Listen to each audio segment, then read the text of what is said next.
In 1974, Elvis arrived at a sold-out stadium with 22,000 fans waiting, but when he walked on stage, it was completely empty. What happened next became the most emotional performance of his life. This is the story of the concert nobody saw. It was March 16, 1974, at the Capitol Center in Washington, D.C. 22,000 tickets had been sold. The parking lot was full. Security was in place. The band had sound-checked. Everything was ready for another massive Elvis concert. But at 7:45 p.m., 15 minutes before showtime, Elvis's road manager Joe Esposito received a phone call that changed everything. "Joe, we have a situation," the venue manager said, his voice tight with panic. "The fire marshal just shut us down. Electrical fire in the main concourse. We have to evacuate immediately, the entire building." Joe felt his stomach drop. "What about the show?" "There is no show. We're evacuating 22,000 people right now. It's going to take hours. The show is canceled." Joe found Elvis in his dressing room, already in his white jumpsuit, psyching himself up for the performance. "Boss, we got a problem." Elvis looked up. "What kind of problem?" "Fire marshal shut down the building. Electrical fire. They're evacuating everyone. Show's canceled." Elvis was quiet for a long moment, processing. Then, "Where's the fire?"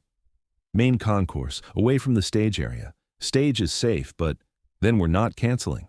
"Elvis, there's no audience. They evacuated 22,000 people. The building is empty." Elvis stood up, adjusted his belt, checked his hair in the mirror. "Then I'll perform for an empty building. Those people drove here, paid money, got excited. Just because there was a fire doesn't mean I didn't show up. I'm not canceling." Joe tried to argue, but anyone who knew Elvis knew that once he made a decision like this, there was no changing his mind. Elvis walked toward the stage entrance, his band scrambling to follow. "We're really doing this?" guitarist John Wilkinson asked Joe quietly. "Apparently we are," Joe said. Elvis walked out onto the stage. The arena was completely empty.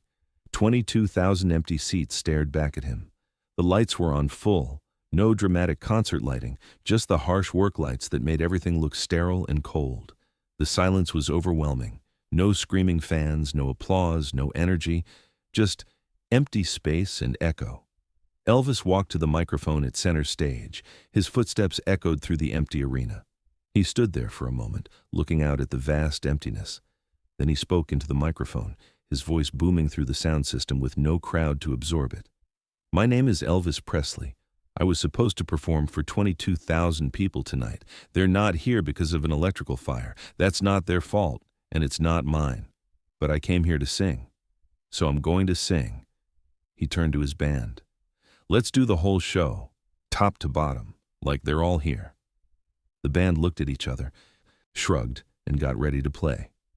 Elvis launched into CC Rider, his usual opening number.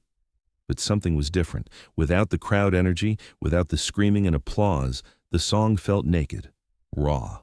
Every note, every breath, every imperfection was audible in the empty space. But Elvis didn't phone it in.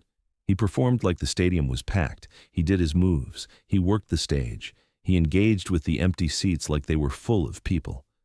Between songs, he talked to the emptiness. "Thank you. Thank you very much. You're a beautiful audience tonight. Really feeling the love out there." It should have been absurd. It should have been sad. But somehow, watching Elvis perform his full concert for nobody, it was the most honest thing anyone in that building had ever seen. About 30 minutes into the show, something happened that nobody expected. The fire had been contained quickly. The fire marshal gave the all clear. Security started letting people back into the building. First the staff, then slowly, the audience members who'd been evacuated. They came in quietly, confused, not sure what was happening. And they heard Elvis, singing, performing, in a mostly empty arena. "Has he been singing this whole time?" someone asked a security guard. "Never stopped," the guard replied. "Performed for an empty building for 30 minutes. Word spread through the returning crowd. Elvis kept performing. He didn't cancel. He sang for nobody. People started filing into their seats, quietly, respectfully. Not the usual concert energy, something more reverent. They were watching something they weren't supposed to see. Elvis performing not for them, but for the performance itself. By the time Elvis reached "Can't Help Falling in Love," about 8,000 people had made it back into the building. Not anywhere near the original 22,000, but enough that the stadium no longer felt empty. Elvis noticed. He stopped mid-song, looked out at the partial crowd. His voice caught slightly as he spoke. "You came back." "We never left," someone shouted from the crowd. "I was singing for empty seats," Elvis said into the microphone, his voice genuinely emotional. "I figured that's what tonight was, just me and my band and 22,000 empty chairs. But you're here." "We've been trying to get back in for 40 minutes, another voice called out. Elvis nodded, understanding. "Then I owe you something. Because you came here to see a show, and you got evacuated for a fire that wasn't your fault. You didn't have to come back. You could have gone home, asked for a refund, but you came back. So let me start over. Let me do this right." "You were doing it right," someone yelled. "You never stopped." Elvis looked at the partial crowd, at the empty sections, at the strange configuration of people who'd managed to get back in.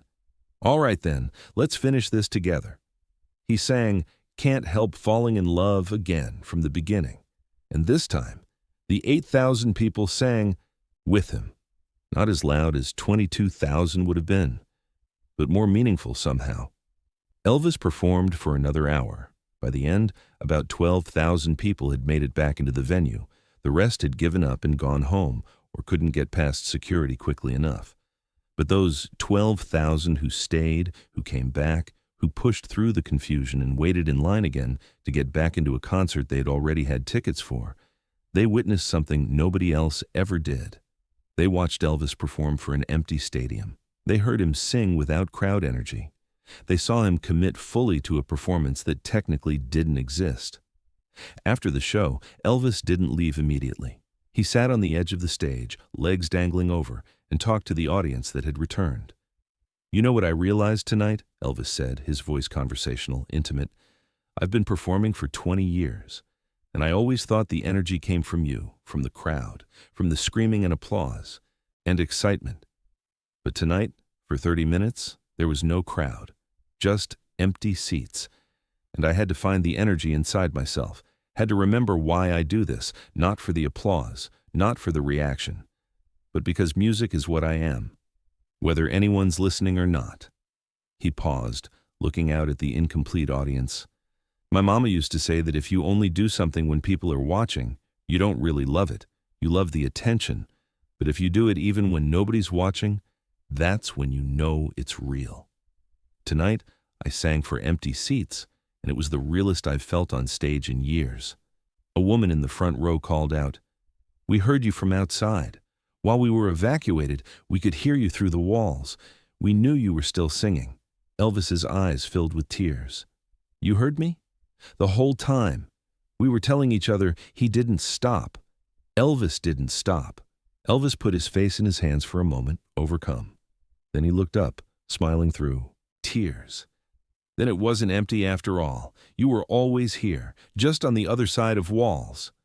The Capitol Center empty stadium concert became legendary among Elvis fans.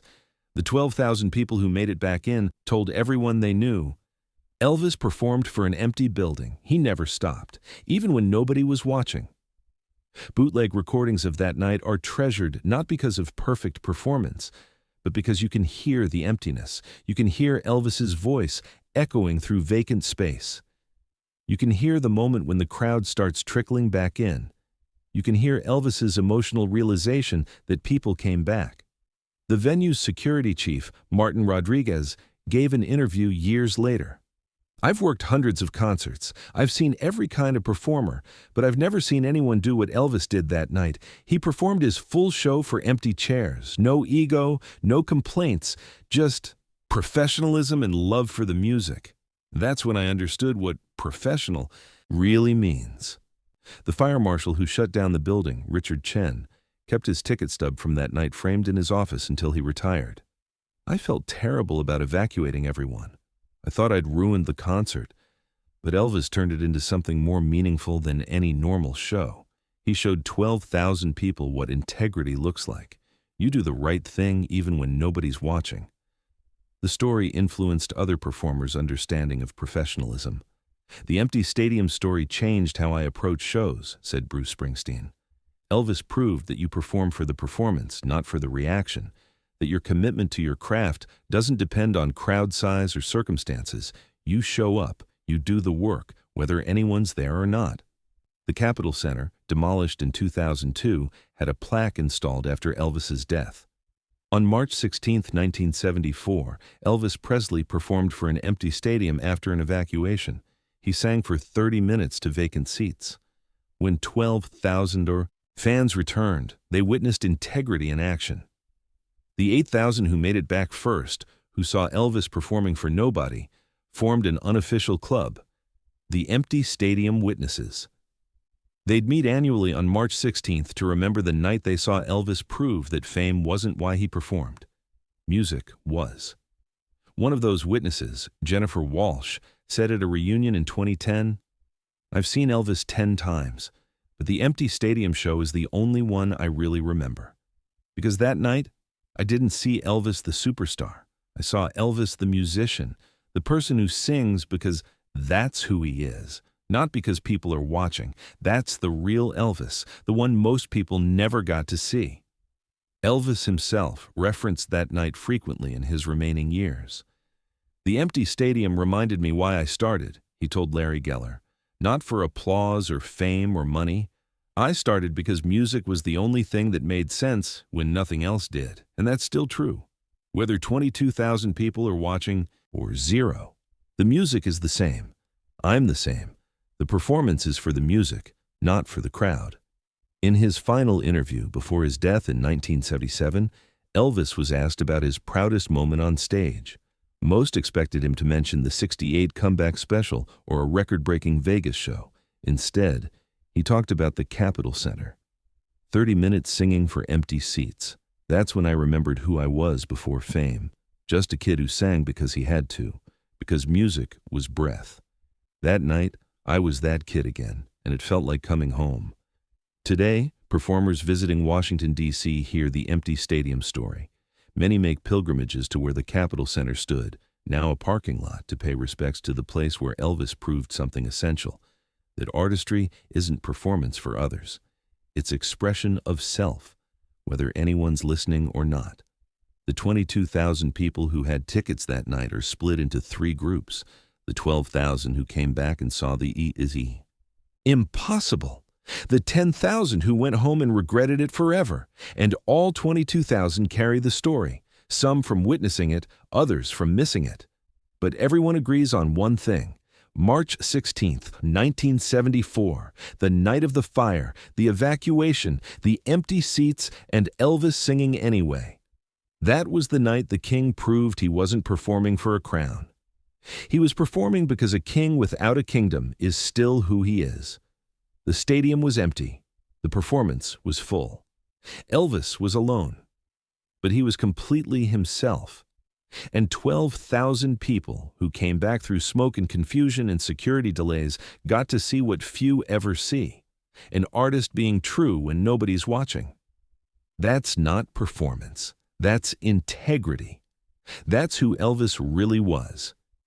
If this story of empty stadiums, returning crowds, and performing for the art itself moved you, subscribe and share it.